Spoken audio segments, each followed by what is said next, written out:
Hi, I'm going to be introducing my topic and talking about my assumptions, and then I'll go into the modeling of critical thinking.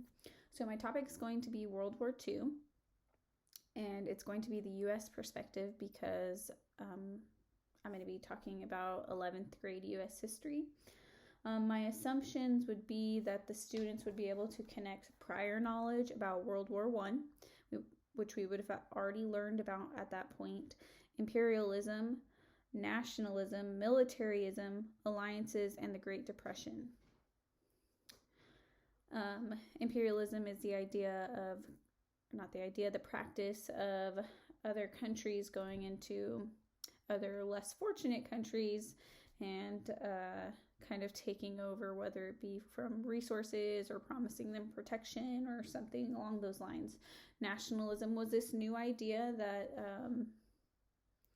countries were proud to be part of their country, or people were proud to be part of their country's country. Militarism was the building of militaries and kind of showboating to show that you had the strongest military, which these are the causes for both world wars, but World War II in specific.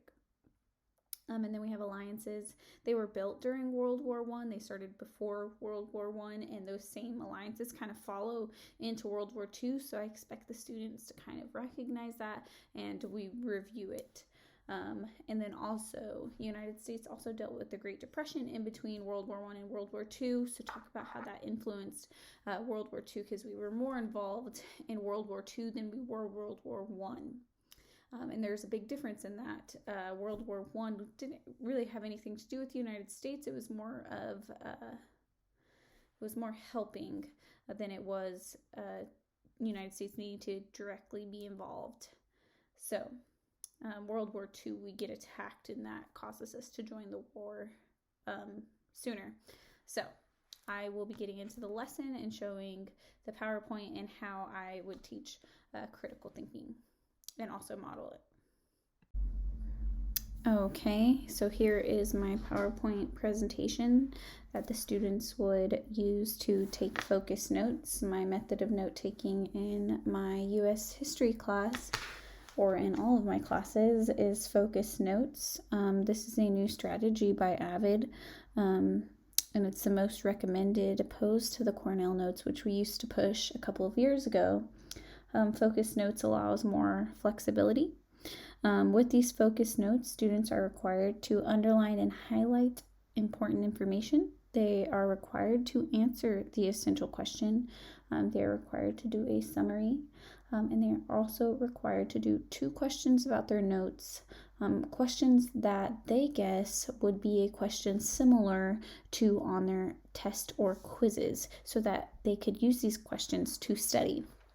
So just to kind of get into it, it would be called 11.1 Wartime America.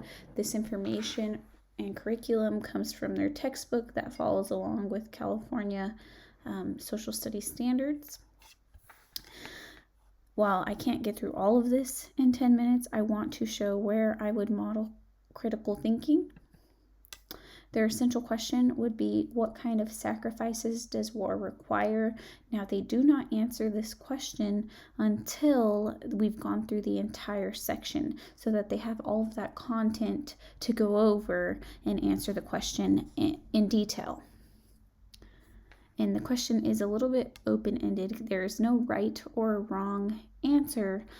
They will have the answers in front of them and kind of make their own interpretation of what sacrifices war does require. And so first, we would talk about building the military and how the Congress implemented a draft for World War II. It's not something they were wanting to do in the beginning, but they chose that it was best because Germany was kind of getting a little too powerful at the time. Next, we would talk about the new recruits and the requirements at boot camp. Something that I would kind of touch on was the vaccine against smallpox and typhoid. This was a rather new thing, but they were requiring it for all people going into the military. So I could kind of relate this to real life. And how in current times, you don't get a choice in getting the vaccine in the military. We're seeing that now with the option of getting a dishonorable discharge or getting the vaccine. So not really great options. So if some of my high schoolers are planning to join the military, this is something for them to consider, but also relate it to real life. The military is going to give you vaccines because they believe in science. We would go on to talk about how the military was still segregated. As you just saw in the last slide, the idea that they were pushing was for a double V victory.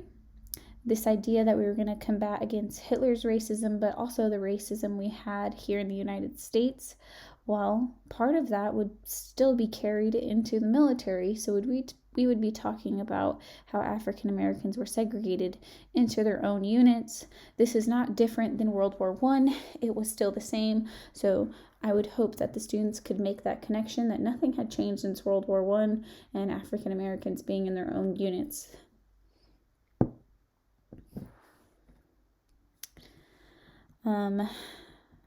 Next, I would want them to start keeping track of the different ethnicity and races, because this is relevant to United States campaign against racism. So we're going to see the numbers of soldiers that are joining World War II, because that is significant, because my student base is a mixture of races, and it's nice to see yourself in history in a positive light. We would talk about how Japanese Americans were not allowed to serve until World War II progressed, where second generation served in the 100th Infantry Battalion. They were previously in internment camps, and we will talk about how terrible internment camps were. I showed them a video on it in the next slide, and this video kind of does give the harsh reality of internment camps and how they were treated. Students would be expected to use this information to fill out their T-chart. And then we have Hispanic Americans, which is a broad range of ethnicities. So we have 500,000 served, and 17 of them received a Medal of Honor. We would talk about Native Americans. They played a huge role in World War II. We would talk about how they were called code talkers, and they would use their own language to kind of hide what they were saying to other soldiers, other countries, to other soldiers, so that we could communicate without being spied on. And it was super effective because people could not figure out Navajo, because it was essentially a dead language. Almost. And then we have Jewish Americans, obviously feeling some sort of way about World War II. We had 500,000 of them kind of escape to America before World War II had even begun. And so they also served in the military, and we had 52,000 of them decorated for bravery. But I want the students to understand what they had to see when they went to Europe. So when we talk about the Holocaust, that is something that I bring up, and that is actually in the previous chapter before this. So then we'll talk about how military did not end segregation, but it did integrate bases in 1943 and expanded African American roles, which was a step in the correct direction. We also allowed women to be in the military, which was a huge deal. Women don't get to play a huge part in history very often. They're kind of swept under the rug a lot. Women were often told that they were homemakers, and they had to take care of babies, and there's no way that we could risk them going into war. However, they did allow them to go into administrative and clerical jobs, like working at a desk, so that more men could be fighting. So not great progress, but some. We also allowed women to create the WAAC with Oveta Kolpavi, but women were still dissatisfied with their positions in the military because it didn't feel equal. It felt like they were just given desk jobs, and that's not really something they were proud of. They were able to do that type of work at home. So, just to kind of move along, because I'm short for time, further down, we had the graphic organizer, but further down we have the think, pair, share. This is one of my favorite strategies to use, where I ask the students a question on the board. I read it aloud for them. I ask them to turn to their elbow partner and discuss it for a moment or two. Well, first I have them think about it, then I ask them to turn to their elbow partner and discuss it quietly, and then I give them a few moments to do that, and then we discuss it as a whole class. Now, this is something I did want to discuss because this is somewhere I model critical thinking. So what I would do is I would read the question again after everybody's done discussing. Knowing what the Japanese went through, is $20,000 enough compensation? Now, I showed the students a video about this, and the video goes deeper than their books. Their books honestly skim over what happened in the Japanese internment camps. However, the video does give a more in-depth view. I would want to bring that back to light. So what I would do is I would discuss the video. What do you remember what we saw in the video, and prompt the students for questions, or at least their answers to my questions, so that we could further the conversation. And I would hope that they would bring up some of the terrible things you were seeing in the internment camps, and maybe why some people would join the military to get away from them. And we would discuss the value of $20,000. Yes, $20,000 is a lot of money, but is it enough money for what they went through? Is there really a price that someone can pay for something terrible that happened to them? And that's how I would kind of guide the conversation, so that we could get further into it if they didn't get there on their own.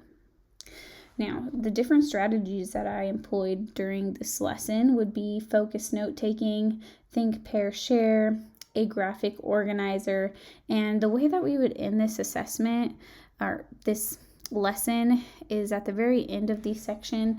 They have a quiz, and it's multiple choice about the information of the section only. So they'll get 3 or 4 questions asking them about the section, and they'll have a few moments to do the quiz and turn it in. And this allows me to know where I need to kind of work harder at, or review, or anything like that, to kind of get information across to the students.